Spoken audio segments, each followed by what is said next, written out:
the history of the Caribbean, the Antilles, like, and that history has been buried. So for me, it was very important to be seen.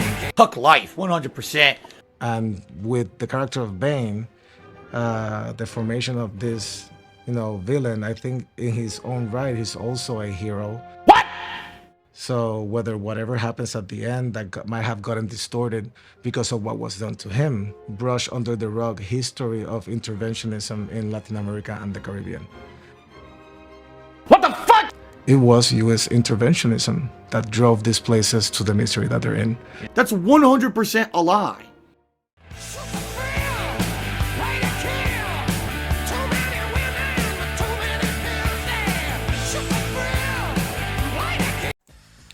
Welcome back to the channel. We are on Bounding into Comics. Wanted to get a video out for you guys today.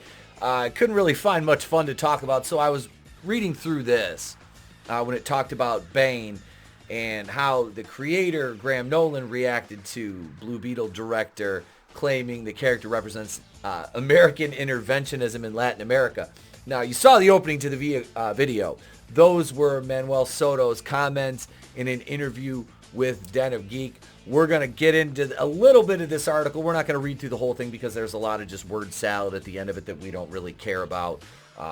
But we want to talk about how the actual creator of Bane responded to Dipshit's comments. And what's really funny is that Manuel Soto pitched initially when he went to them, he pitched a Bane movie, and they were like, no, but we got this. And of course, then he says, well, I wanted to put what I saw in Bane into this and what I saw in me into this.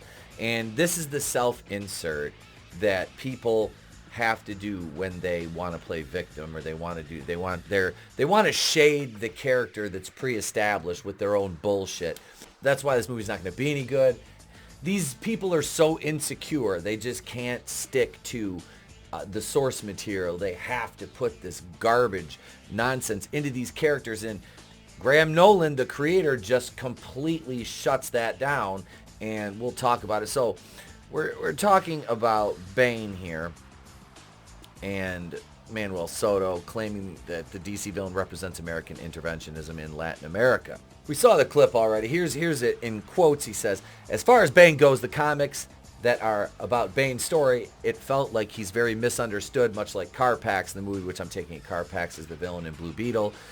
He is a product of his environment, and that history has been buried. The history of the Caribbean, the Antilles, it's a history that's brushed off in the history books. So for me, it's very important to be seen. So for me, it was very important to be seen. So for me, not the character, for me, Manuel Soto, the director. That's that self-insert nonsense that we are so familiar with all these new creators who, like I said, they just can't help themselves, and it really damages the product. The character of Blue Beetle has been around since 1939. You've had a couple different iterations of it, and Jamie Reyes, the Latino Blue Beetle, has only been around since 2006.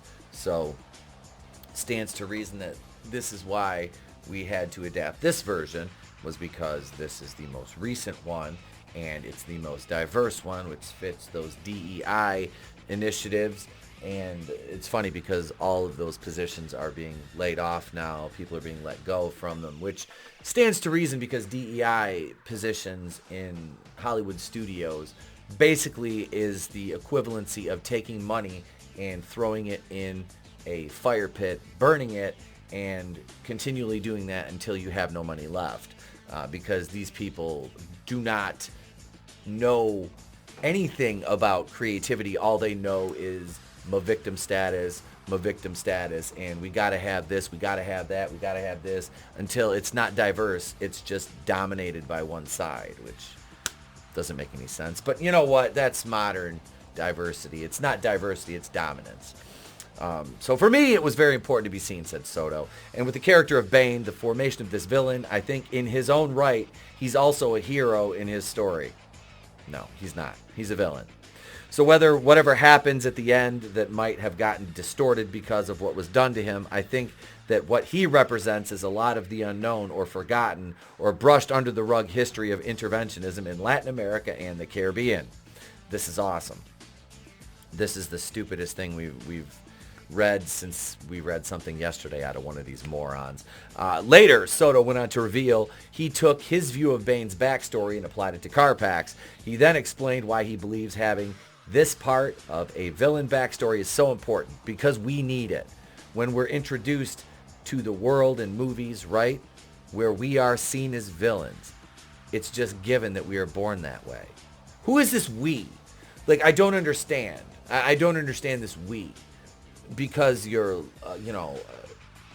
Latino? I don't get it. There's been villains. Yes, is there Latino villains? Is there? Yes, in movies and shows. Have there been white villains? Yes. Have there been black villains? Yes. Have there been Italian villains? Yes. Have there been Asian villains of every kind? Yes. What is this? What is the ethnicity have to do with how? So you're just, basically what they're saying is this character can't just be evil. Something caused it, because it's American interventionism that made him the way he is, that made him a villain. No, it's not America's fault, and by that it's coded language for white supremacy. That's what it is. And when we talk about the history of Latin America, nobody dares to question, well, what happened before? Okay, well, what happened before? More times than none when you go back to before 1954. But if you want to go to 1954 in Guatemala, it was U.S. interventionism that drove these places to the miseries they're in, he said. Are you fucking high? I want to read this last part from Soto. He says, nobody's trying to say it's just like, hear us out. This is our story, and you know what? We can heal together. At the end of the day, we can all heal together if we recognize the stuff that has happened in the past and lift each other up in a way that I feel the Reyes family lifts each other up. It's like welcome to our stories, the same way that we're welcome to other stories. Welcome to our stories, and let's have a dialogue. It's beautiful, he concluded. What does this have to do with Bane? This is so much projection that all of these people have to put their insecurities into this. Now, here's Nolan. He shared his brief thoughts on Soto's comments on Twitter. First, reacted to the comic book writer and editor Aaron Sparrow's comments, simply writing, well, that's a lot of horse shit. He provided more details when asked his thoughts by Twitter user HDT885. Nolan stated, too much personal projection. See? He's correct in that Bane is a product of his environment, but the socio-political extrapolations he's making were never considered during Bane's creation. Again, he's projecting his socio-political views into the character, which the creator says those were never even considered. So, I mean, this really does. This just speaks to a larger issue.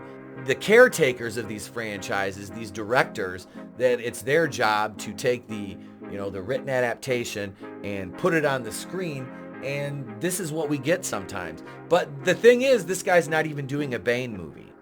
This is just him lobbying still to try to get one by telling them, well, this is my side of it, and the Bane creators like going, I don't think so. That's not what this character's about. You're putting your bullshit into it, projection, as I said multiple times, and it's funny. It just is. But people will still go see this movie, even though you got... That man's a fascist. What do you think of Soto's comments? I just think this is hilarious, and I absolutely had to just talk about it for a few minutes with you guys. Leave your thoughts in the comments. Thank you to all the new subscribers. If you want to join as a channel member, we got much more coming for channel members very soon, folks. Another member stream coming up Thursday.